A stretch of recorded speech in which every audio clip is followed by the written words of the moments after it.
Thankful to I'm in the Department of IT and Computer Science and Engineering for giving me an opportunity to share my experience. I will be basically talking about the issues and challenges in groundwater sector. As a groundwater scientist, as a hydrogeologist, what basically we encounter during what we do in the field. Basically, I will be covering about the groundwater scenario across the world, across the country, the issues and challenges in groundwater sector, the various groundwater management option, and aquifer mapping a way forward. So basically, as you all are well aware of that water is a vital component for the economic development, isn't it? But it has its own value when we think about the ecological aspect. We always consider water as more for economic development, but it's high time that we should give priority from ecological point of view. We all know that Earth is known as a blue planet just because it is having 3/4 part covered with water, isn't it? But if you look at the global water distribution, we can see that 97% of water is in ocean, which is of no use to us, and only 2.5% is the fresh water.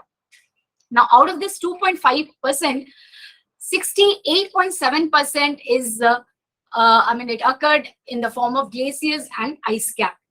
And 30% is being contributed by groundwater and 1.2% from the surface water and other freshwater sources. So you can well imagine how much stress is on this groundwater reserve. Okay.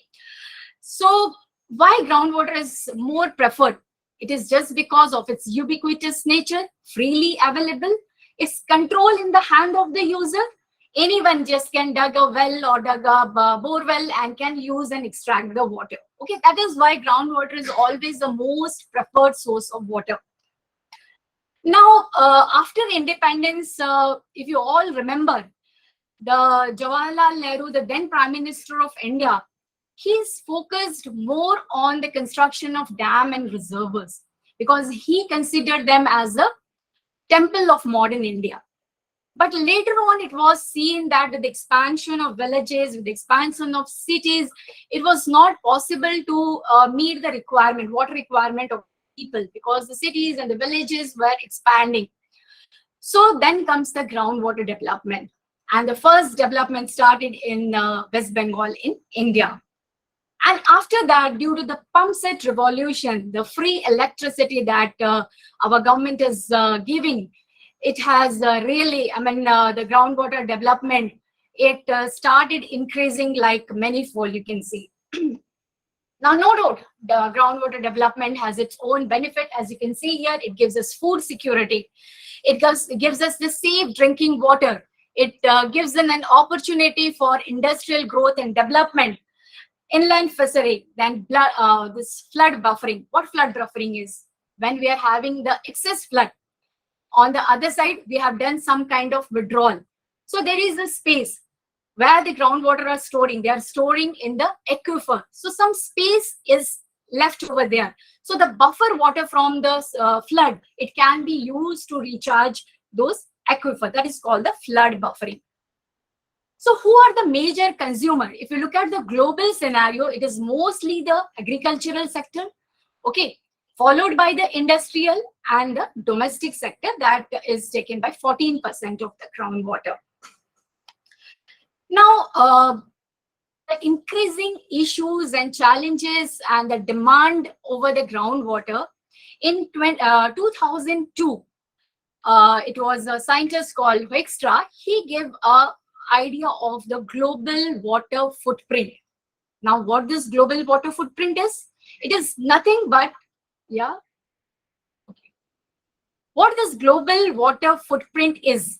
This is nothing but an environmental indicator that how much volume of fresh water an individual or a community or a nation is using, so that you can have a total footprint, the total water budgeting you can say for that entire country. And during this process, he insisted that we should consider both the green water, the blue water, and the gray water. Now the question comes, what's the green and the gray water? We all have heard about the blue water, isn't it?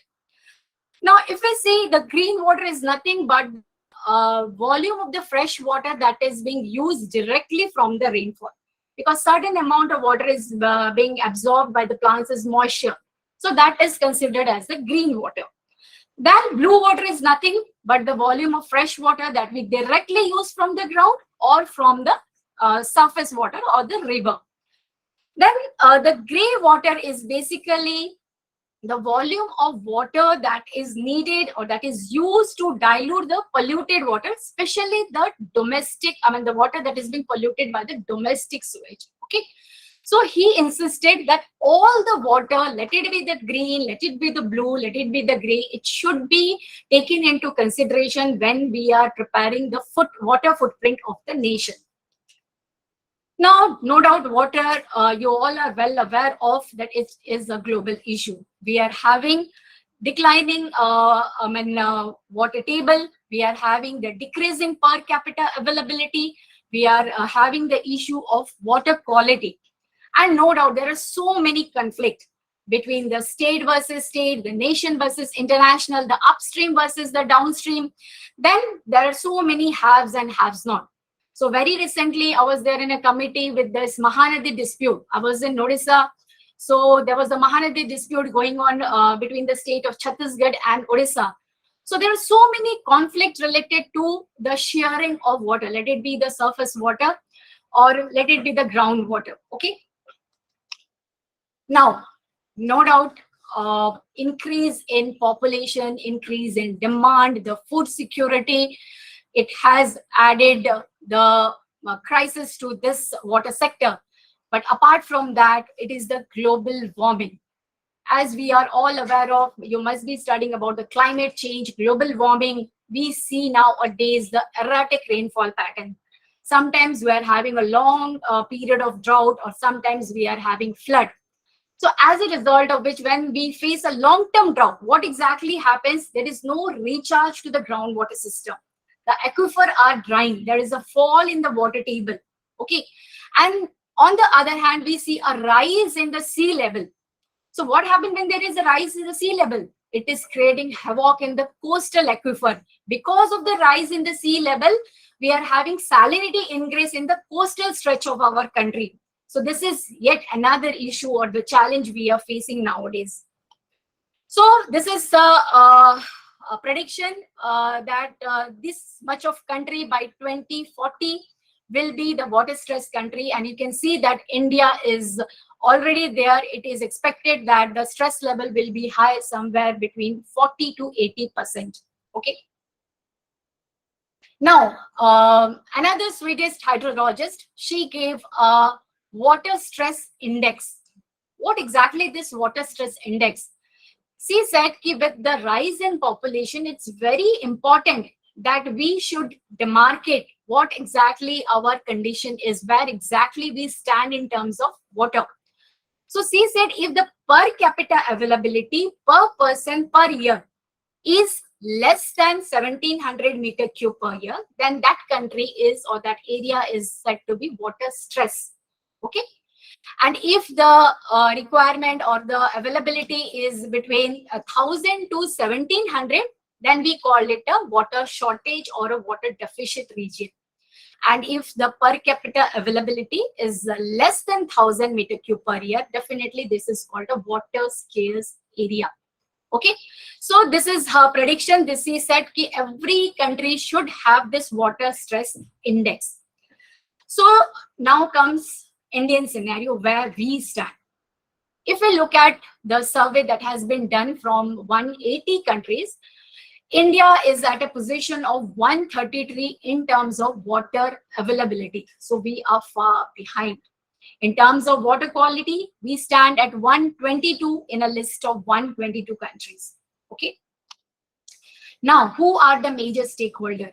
In India, definitely it is the agricultural sector that consumes a lot amount of groundwater. As you can see, when we compare to the other countries, India, we have a lot of irrigation wells that is being added every year. And I must not say that every cultivator is having his own irrigational well. So this is how we are withdrawing large amount of groundwater. Now, if you look at the industrial sector, industry is our backbone that adds to the country's GDP. So their development is highly essential. So hence, it is again the water, because this is somewhere we cannot ignore. Though the national water policy gives first priority to the drinking water, then they give priority to the irrigation sector, but industrial sector do need water for the development of the country. If you look at the thermal power plant, they consume about 88% of the fresh water only for the cooling purpose. So let's see.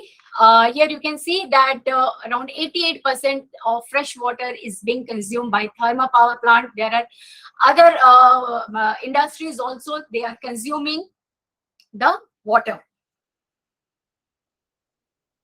Let's see where India stands in terms of water availability. So you can see here the different countries, and India is at a position of 1,500. So we are at a water shortage stage. Okay, I show you the water index characteristics. If it is within 1,000 to 1,700, then the country is said to be a water shortage or water deficit. This is where we stand. If you look at the per availability, why it is decreasing drastically, then you can see that the population growth is really, I mean, there is no control over the population growth. And on the other hand, the availability is decreasing rapidly. Now, what are the challenges that we face? Definitely, water is the biggest crisis that the country is facing in terms of spread and severity. India's food security is at risk. 50% of India's population is yet to have access to safe drinking water. 150 million of women, they have to travel long distances to fetch water for their family. Now, as a groundwater hydrogeologist, as a groundwater scientist, so looking at the so many issues and challenges, we basically broadly divided them into the 4 major categories. That is water scarcity, declining groundwater level, groundwater draft, more than the recharge, and groundwater contamination. These are the 4 major issues that we are facing nowadays. If you look at the water availability scenario, the country receives around 4,000 BCM, that is billion cubic meter of water through precipitation. This is the annual figure. Out of that, 1123 BCM is in utilizable form. Again, out of that, some is from surface water, and the rest, 438 BCM, is from groundwater. Where exactly we got this figure? There is a question. In Central Groundwater Board, we do the resource assessment. What exactly this resource assessment is? In order to manage something, we need to monitor it. How much resource we are left over with, unless and until we predict that, we cannot plan or we cannot give the management plan. So Central Groundwater Board, earlier we used to do the resource assessment based on GC 1984 methodology. Then later on, we moved on to GC 1997 methodology. With advancement in technology, very recently, we shifted to GC 2015 methodology. Okay. So now we are having many more data with us. In GC 2015 methodology, we have tried to add each and individual component. Let it be the vertical flow within the aquifer, the lateral flow within the aquifer, the spring discharge, the base flow, the evaporation, transpiration, everything, whatever is being there in the hydrological cycle, every component has been added in GEC 2015 methodology. Because unless and until you assess the resource, you quantify the resource, you cannot give the management plan. And earlier, we used to do the resource assessment once in every 5 years. Then slowly we started doing it once in every 3 years. But again, looking at the crisis, it has been decided by the ministry that we should do it every year so that we can keep a close check on our resources. because without water, there is no life. We all are well aware of. Now, this groundwater resource estimation for the year 2022, it has been completed just last week only. So this is the latest figure I am showing to you. So this entire exercise is based on one simple governing equation, that is inflow minus the outflow. Yani how much water is coming to my system and how much water is going out of the system. So that is the leftover storage, okay, I'm having. Now, what are the inflow component? What are the factors that contribute to the recharge of the system? It is the rainfall. That is the prime factor. Because of the rainfall, our aquifer are getting recharged. There are other sources like tanks and pond, water conservation structure, then return flow from irrigation, surface water. These are some of other factors that also contribute to the recharge of the system. So if we look at the total recharge, as you can see here, it is 438 BCM for the year 2022. But out of that, 8% goes as natural discharge. So we are left with 398 BCM, that is the 92% of whatever has been recharged. Out of this total water, that is extractable water, we are having the current draft also. We are using this water for the domestic purpose, for irrigation purpose, and for the industrial purpose. Okay. So now here you can see that the major extractor is the irrigation sector, the agricultural sector. That is 87%. Okay. Now 13% is by both industry and the domestic. Okay. Now, this is the state-wise figure. You can see over here for all the states. It is the blue one, that is the extraction for irrigation is more. But here you can see for the state of Meghalaya, Mizoram and Nagaland, it is the major extraction is for the domestic sector. Same here in Dadar and Nagar and Daman and Diu, you can see the extraction is mostly for the industrial sector. Okay, because unless and until we give a clear-cut picture which sector is extracting more number of water or more amount of water, we cannot provide a management plan. Now, the most important in the GC resource estimation is the categorization of block. We need to give a category to each block, and how we allocate this category, that is based on what we call is the stage of the extraction. And what is that stage? It is nothing but the ratio of the total draft by the total water available. Okay, how much is the draft, whatever, how much volume of water we are using, and how much volume is available, that gives the categorization, and it is expressed in percentage. And as per GC 15, if the stage of extraction is 70%, then that area or that block or the farka is said to be safe. It is in safe category. If it is 70 to 90%, we called it semi-critical. Means there are, it is under the verge of exploitation. It is 70 to 90% is the semi-critical.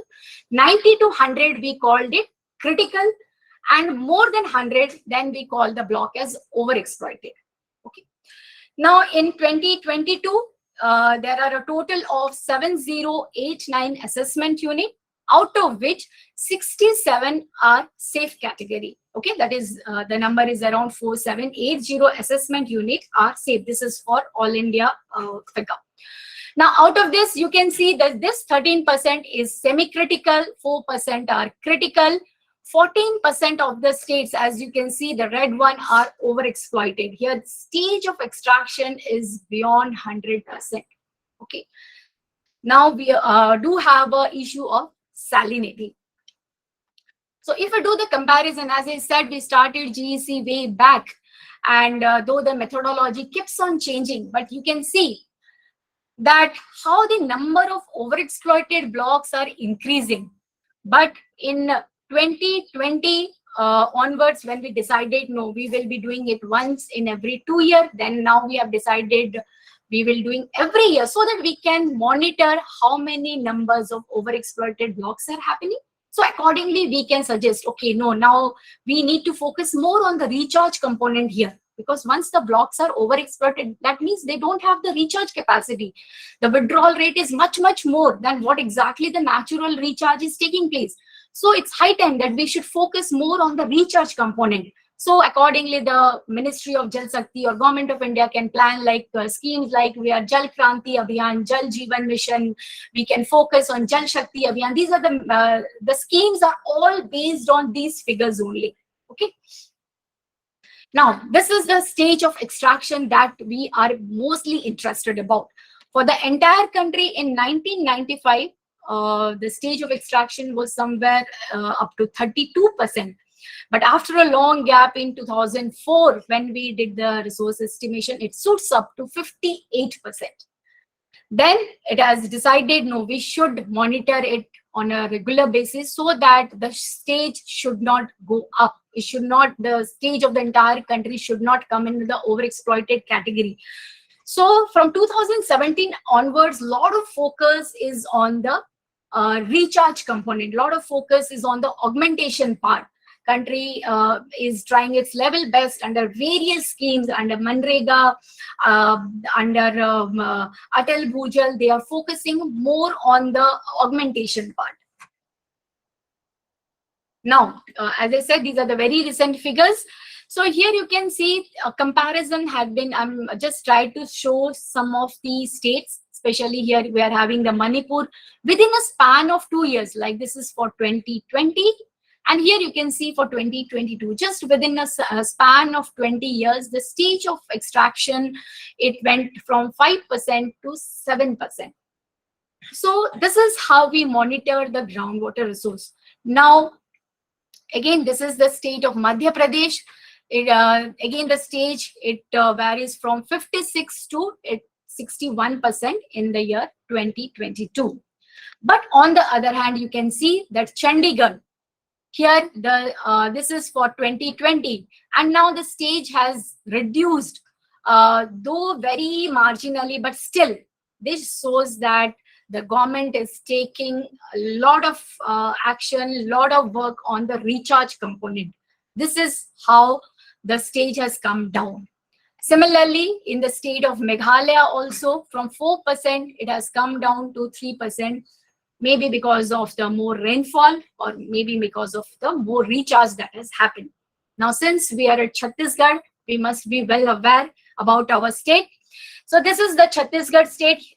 In Chhattisgarh, we are having 146 assessment unit or 146 blocks or firkas, whatever it is here.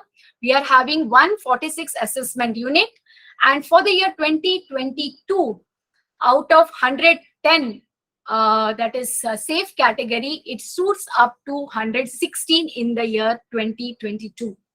Okay, that means it is a good sign for the state of Chhattisgarh that earlier the number was, I mean to say earlier the number was 110, now it is 116. That number of safe blocks are increasing, so this is very good. So why this number of safe blocks are increasing? Maybe the government is taking a lot of initiative for more recharge, more augmentation of the rainwater, or more number of tanks and ponds must have been created. So this is how the number of safe blocks has increased. Now, as I said, salinity is yet another issue that we need to address. Maybe because of the climate change, maybe because of overexploitation, the number of saline blocks in the coastal aquifer is increasing over a period of time. From 2004, where the number of blocks were just 30%, just the number was 30. Now in 2022, it has gone up to 158. So coastal salinity, inland salinity, that is, we are facing in especially the coastal stretch of our country. Now, what this groundwater development has given us? No doubt, food security. No doubt, improved technology. Because of that, we have withdrawn a large amount of water. We have constructed millions of wells. But what next? It has given us a stressed aquifer, a quality affected aquifer. This is what we have done with our aquifer system. So from green revolution, we are shifting towards water crisis. That is the irony, we can say. The second issue, declining groundwater level. CGWB is continuously monitoring. We do have network station all across the country to monitor the groundwater level of the country. Okay, let me show you. We are having 22,730 network stations all across the country, out of which some are dug wells that monitor the shallow or the phreatic aquifer, and the 6,000 odd numbers, they are the piezometer that mostly monitor the deeper aquifer. So we monitor basically 4 times in a year, that is January, April, August, and November, out of which April and November are, you can say, the most important for us, because that is considered the pre-monsoon and the post-monsoon, which means during the month of monsoon, what is the deepest water level? And in November, when you get surplus of rainfall, how much recharge has taken place to your aquifer system? Okay, this is how, because this is the very prerequisite to the fundamental data that we required. Let it be for any groundwater management plan, let it be for modeling, let it be for resource estimation, let it be for artificial recharge.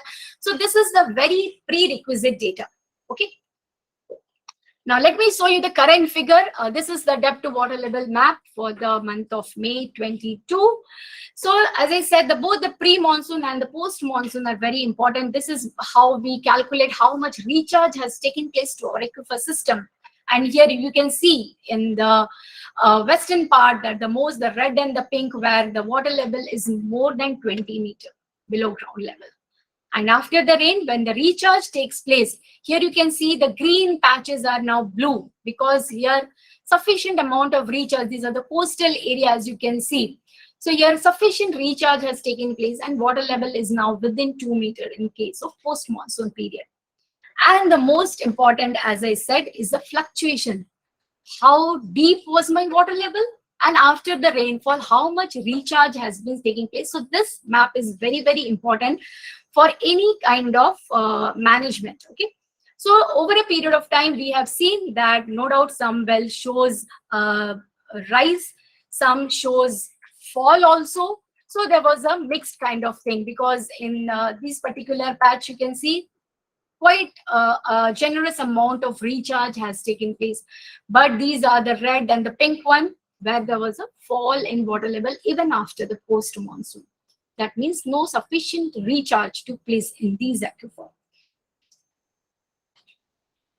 Ultimate solution is rainwater harvesting or managed aquifer recharge or rooftop harvesting, whatever you say. This is the ultimate solution to mitigate the water crisis issue. But is it sufficient? Because when you plan for rainwater harvesting, when you plan for artificial recharge structure, you need to understand the hydrogeology of that terrain.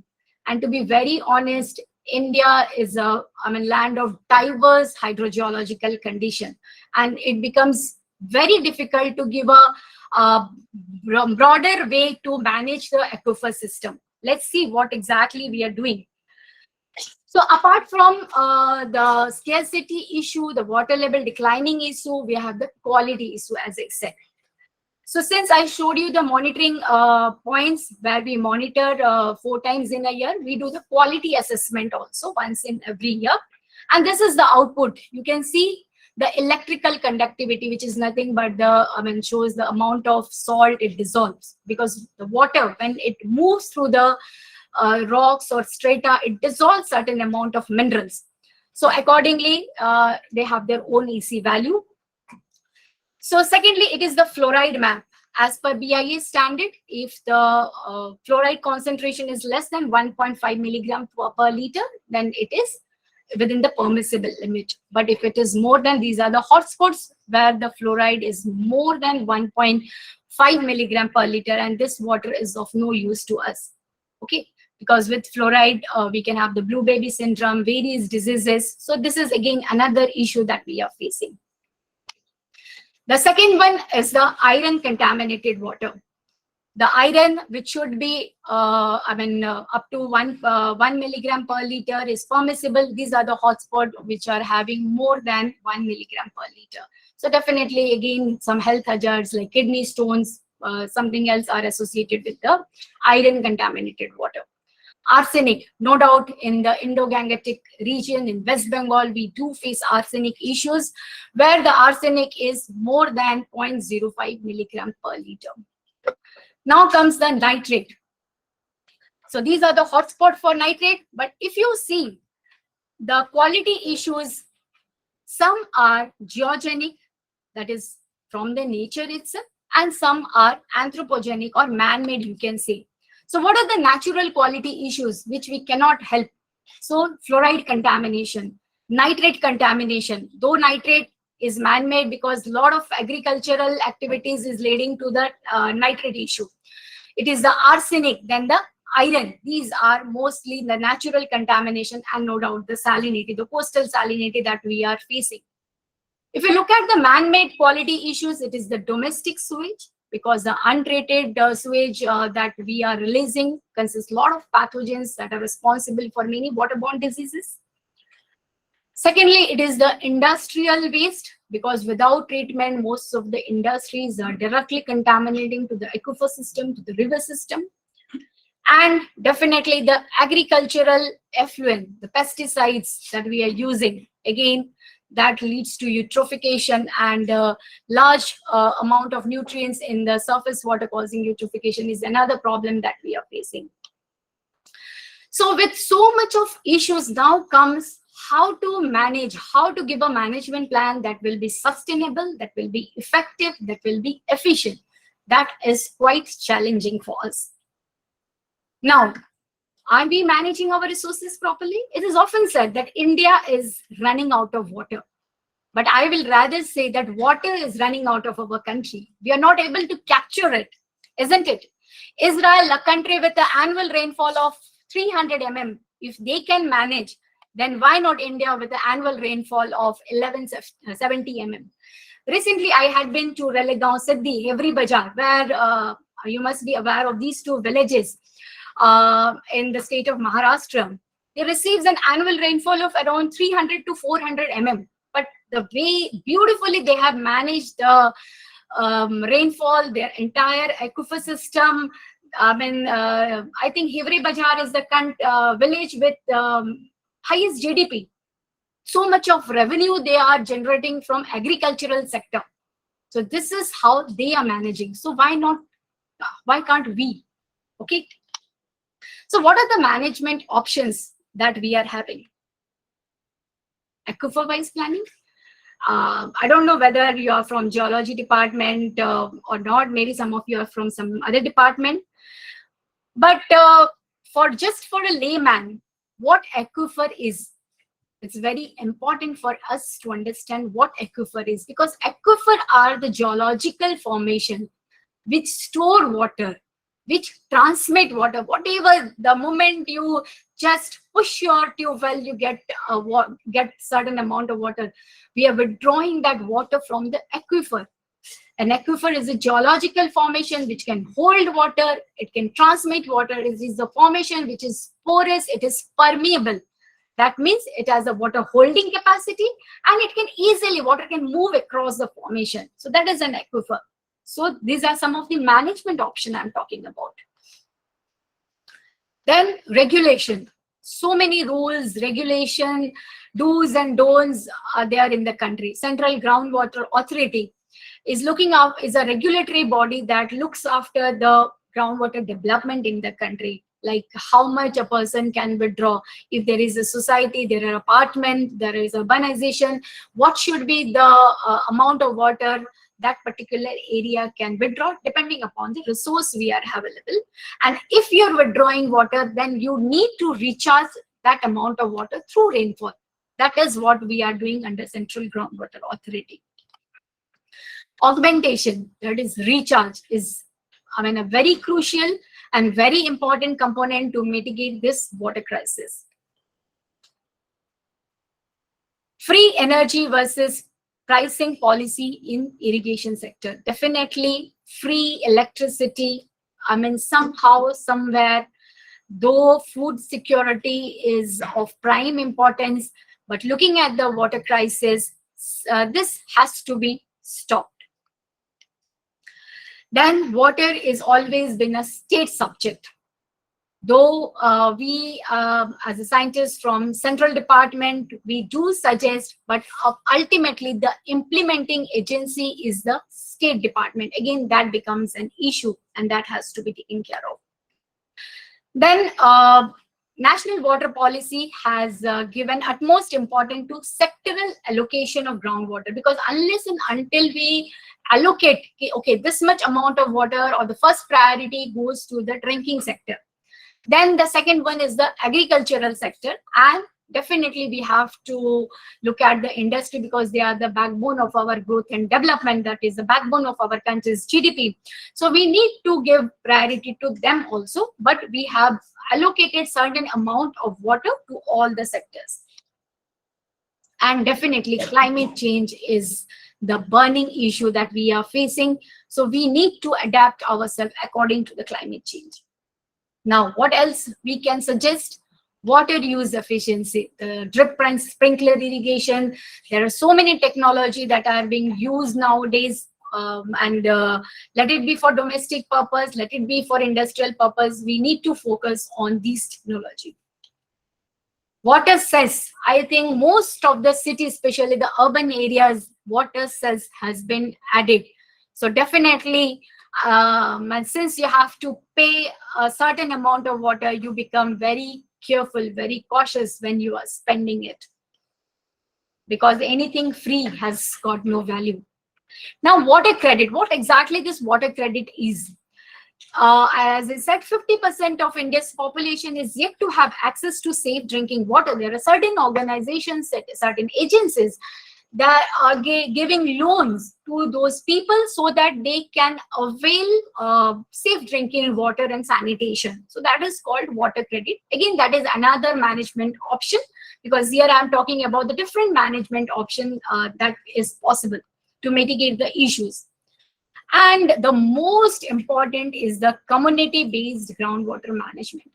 Unless and until the people at the grassroots level, the stakeholders, they themselves understand, they themselves realize the issues, no one can mitigate this particular challenge. No one can help us. We will be left with nothing, because we want water for the future generation also. So it has to be community-based approach. So with so much of management plan, it has been seen that definitely the availability, the accessibility, and the sustainability is still an issue. With this broader management plan, we cannot give a sustainable management plan. It won't help the future generation. Okay, so Central Groundwater Board and the Ministry of Jal Shakti, we decided, no, we have to adopt something different. So we shifted to groundwater aquifer-wise planning. So now, as I said, what exactly this aquifer is, which are the formation which can hold water and transmit water. This is where we get the groundwater. Okay. Now, this aquifer mapping was nothing but a paradigm shift from groundwater development to groundwater management. Government says enough of development. From development, you have made all your aquifer water stressed. You have contaminated all your aquifer. Now you shift from development to management.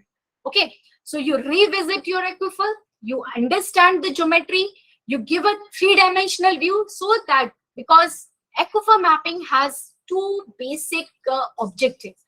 First one, the management plan has to be aquifer based, and the second one, it has to be implemented by the community itself, because unless and until the community it participates in the management plan, it won't be successful. So these two objectives, we started this aquifer mapping program.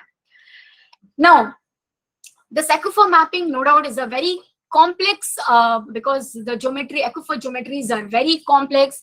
So to prepare a groundwater management plan at a macro level and a regional level, that too for participatory approach, it was very challenging. And our slogan was, know your aquifer, manage your aquifer. So I'll show you. It was implemented by Central Groundwater Board under the scheme of groundwater management and regulation. And we started somewhere in the 12th plan, that is in the year 2012 we started. And it is proposed that by 2023, we will be completing the entire aquifer mapping of the entire country. Okay. So what was the basic objective? Was to find out the disposition, the vertical as well as the lateral extent, how the aquifer, how much was the extent of that aquifer. Then what are the water holding capacity the aquifer is having, how much volume of water it is having, what is the quality of that water, so that you can geotag it. No, this aquifer, though it is having water, it is having fluoride issue, it is having chloride issue or any other issues. And accordingly, you prepare the management plan. So when we prepared the management plan, the focus was both on the supply side and the demand side. When I say supply side management, we mostly focus on augmentation, on recharge, on conservation. Okay. So basically, the most focus was on artificial recharge. And on demand side management, we focus more on water use efficiency, then various irrigational practices, crop diversification. So these are some of the objectives. So let me go. Data integration, data compilation, data generation. Lot of data has been generated during this period. And all the data, as you can see, the administrative boundary, the population, the agriculture, the well census data, soil, geology, hydrogeological parameters, the resource estimation, the pumping test data, the geophysical data, so many data, all the data, some were existing, some were generated, looking up the data gap analysis, and they were integrated on a GIS platform so that we can have a three-dimensional view of the aquifer system. Okay. Now, since this entire program was based on a pan-India basis, so first it was decided that we will divide the country into some principal aquifer and then to some major aquifer. So it has been decided, depending upon the geological terrain of the country, we are having 14 principal aquifer and 42 major aquifer. Out of this 14 principal aquifer, it is the alluvium that is a major principal aquifer, which is underlain by 31%, you can say, because we have the Indo-Gangetic plain, the coastal plain, the river valleys, all are alluvium in nature. Now, once you understand the aquifer system, the importance or the priority is on the management plan, how you give the management plan. As I said, supply side, that means addition of water to the system. How we can add? Definitely through recharge structures, through augmentation, through artificial recharge. This is how we can add water to our aquifer system. And on the demand side management, it works on reducing the amount of water that is being used by the stakeholders. Okay? We will discuss later on what ground we use the supply side management, on what side we use the demand side management. Now, let's imagine one condition. The draft is more than the recharge. Suppose we are withdrawing groundwater for this particular place, and we are withdrawing more water than what exactly the natural recharge is taking place. Then what will happen? What will happen? The water table will go down because we are extracting more than what exactly we are having. Definitely, lowering of water table will happen. Now, what is the management plan that we need to give? We need to have our water table. It has to go up. How it will go up? Either we will focus on the supply side, we will focus on the recharge component, we will have tanks and pond, we will have artificial recharge structure, we will have rooftop rainwater harvesting structure.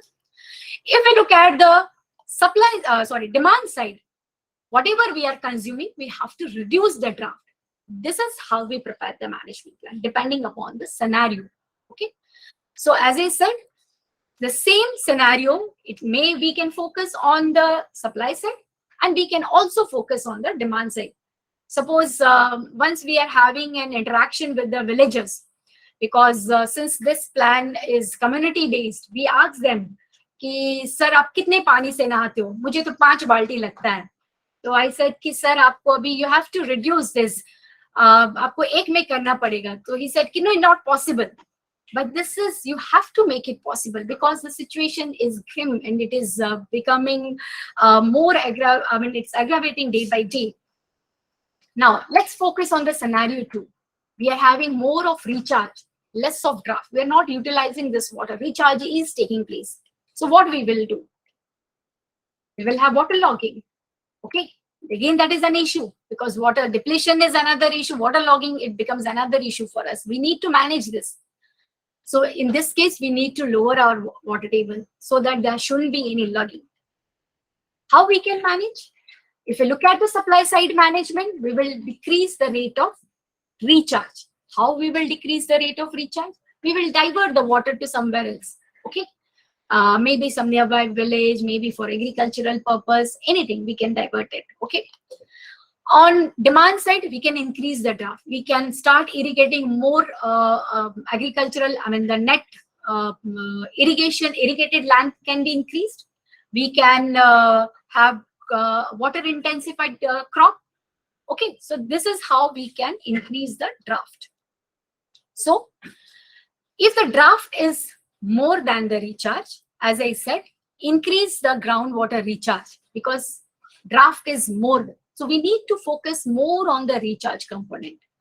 If the recharge is more than the draft, we have to increase the draft either by increasing the pumping time or we can have more agricultural land. Okay. Now, what are the factors or how we can augment the groundwater? Definitely through managed aquifer recharge. As I said, it is rainwater harvesting. We can also find some new source. Suppose we are not having any source, we can increase the storage capacity because India is getting surplus amount of rainfall. So we can store that water, we can use that water later on. Diverting water to increase supply at a particular asset. Suppose I'm having excess water, so I need to divert that water somewhere else.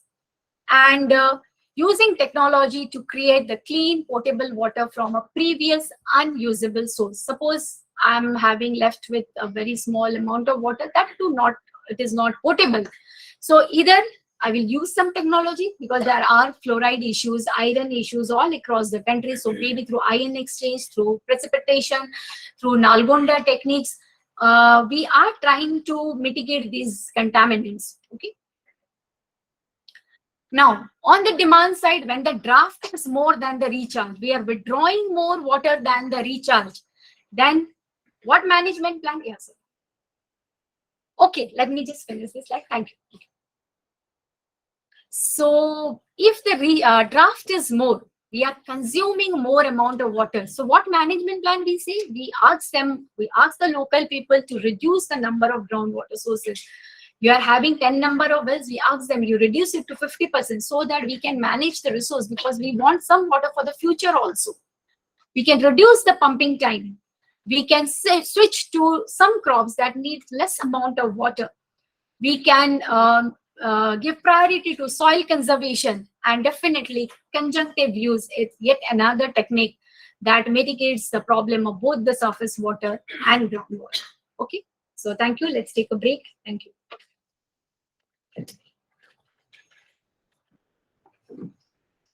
Okay. We'll be having 15 minutes. Yeah, sure. For the high tea. Okay, sure. We will resume the session after 15 minutes.